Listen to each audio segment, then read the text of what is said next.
একসঙ্গে থাকতে থাকতে একটি মানুষ ধীরে ধীরে আমাদের অভ্যাসে স্বভাবে মিশে যায়।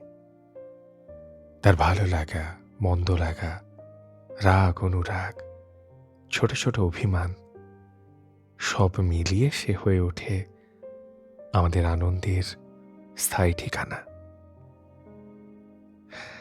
সময়ের স্রোতে হঠাৎ হঠাৎ একদিন মানুষটি হারিয়ে গেলেও সে রেখে যায় এক নীরব শূন্যতা, যেখানে স্মৃতি কথা বলে আর মন নিঃশব্দে প্রশ্ন তোলে, যে অভ্যাস একদিন বেঁচে থাকার শক্তি ছিল, তা কি কখনো পুরোপুরি মুছে যায়, নাকি মানুষ চলে গেলেও তার ছায়া থেকে যায় আমাদের জীবনের প্রতিটি কোণে।